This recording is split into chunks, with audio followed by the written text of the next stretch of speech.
Shalom, Bapak Ibu yang dikasihi oleh Tuhan. Saat ini kita akan bersama-sama merenungkan sebuah tema yang sangat indah, sangat penting di dalam kehidupan kita, yaitu tentang pernikahan yang dilahirkan kembali. Hari ini kita tidak sekedar menghadiri sebuah acara romantis. Kita sedang berdiri di sebuah altar pembaharuan. Kita datang bukan hanya sebagai suami dan istri, tetapi sebagai dua pribadi yang pernah berjanji di hadapan Tuhan. Dan hari ini memilih untuk menyalakan kembali api itu. Dalam kitab Wahyu 2 ayat 4, Tuhan berkata kepada jemaat di Efesus, "Namun demikian, aku mencela engkau karena engkau telah meninggalkan kasihmu yang semula." Perhatikan, Tuhan tidak berkata mereka kehilangan iman, tidak berkata mereka berhenti melayani, mereka tetap aktif, tetapi ada sesuatu yang hilang, kasih yang semula. Bukankah ini juga bisa terjadi dalam pernikahan kita? Masih tinggal serumah, masih menjalankan tanggung jawab, masih terlihat baik di luar, tetapi hati tidak lagi sedekat dulu. Hari ini adalah hari untuk dilahirkan kembali, bukan secara hukum, tetapi secara roh dan komitmen. Bagian pertama yang akan kita renungkan, ingat dan kembali ke kasih yang semula. Kitab Wahyu 2 ayat 5 berkata, "Sebab itu ingatlah betapa dalamnya engkau telah jatuh. Bertobatlah dan lakukan lagi apa yang semula engkau lakukan." Ada 3 hal atau 3 langkah untuk kita mengalami pemulihan. Yang pertama, ingat masa awal. Detak atau degup jantung ketika kita bertemu. Doa bersama yang penuh harap. Air mata bagaimana saat mengucap janji.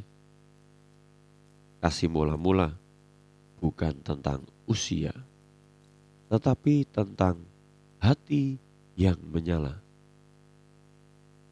Yang kedua, bertobat. Bertobat bukan hanya untuk dosa besar. Kadang kita perlu bertobat karena nada suara kita keras, sikap dingin, ego yang tidak mau mengalah, kata-kata yang melukai. Pernikahan tidak rusak karena badai besar. Seringkali rusak karena luka kecil yang tidak diselesaikan. Yang ketiga, lakukan lagi. Kasih bukan sekedar perasaan. Kasih adalah keputusan. Kalau dulu rajin mengirim pesan perhatian, lakukan lagi. Kalau dulu sering mendoakan pasangan, lakukan lagi. Kalau dulu cepat meminta maaf, lakukan lagi. Perasaan akan mengikuti tindakan. Yang kedua, pernikahan adalah perjanjian kudus. Dalam kitab Kejadian 2 ayat 24, di sana tertulis, sebab itu seorang laki-laki akan meninggalkan ayahnya dan ibunya dan bersatu dengan istrinya, sehingga keduanya menjadi satu daging. Pernikahan bukan kontrak. Kontrak bisa dibatalkan. Perjanjian kudus dijaga. Kudus berarti dipisahkan dari yang merusak. Dijaga dari campur tangan yang menghancurkan dan dikhususkan bagi Tuhan. Banyak pernikahan rusak bukan karena kurang cinta, tetapi karena kurang kekudusan. Masuknya pornografi, perselingkuhan emosional, komunikasi dengan pihak ketiga yang berlebihan, prioritas kerja di atas keluarga. Pernikahan yang dilahirkan kembali berarti kami kembali menjadikan Tuhan pusatnya. Seperti tertulis di dalam kitab Yosua pasal 24 ayat 15. Tetapi aku dan seisi rumahku, kami akan beribadah kepada Tuhan. Bukan hanya datang ke gereja, tetapi rumah menjadi tempat hadirat Tuhan tinggal. Yang ketiga, kasih yang mewariskan generasi. Dalam kitab Ulangan 6 ayat 6 sampai 7 dikatakan, haruslah engkau mengajarkannya berulang-ulang kepada anak-anakmu. Anak-anak belajar bukan dari teori, mereka belajar dari atmosfer rumah. Mereka melihat bagaimana ayah memperlakukan ibu, bagaimana ibu menghormati ayah, bagaimana konflik diselesaikan, bagaimana keluarga berdoa. Dalam surat 2 Timotius 2 ayat 5, iman Timotius diwariskan dari neneknya Louis dan ibunya Eunike. Artinya, pernikahan yang sehat melahirkan generasi yang kuat.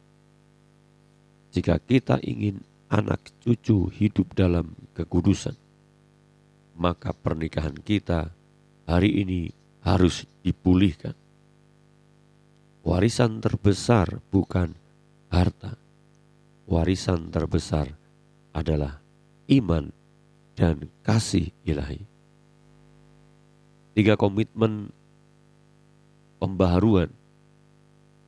Hari ini saya mengajak setiap pasangan untuk membuat 3 komitmen. Yang pertama, komitmen mengasihi seperti Kristus.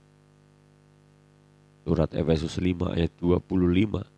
Hai suami, kasihilah istrimu sebagaimana Kristus telah mengasihi jemaat.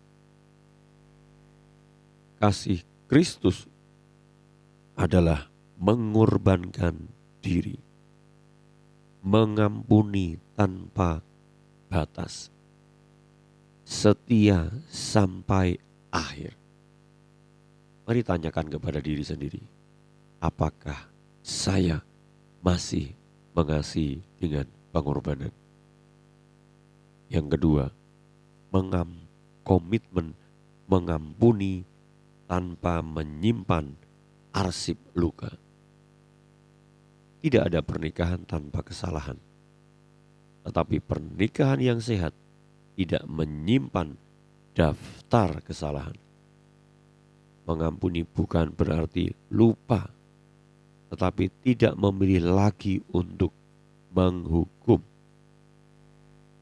Yang ketiga, komitmen menjadikan rumah sebagai altar.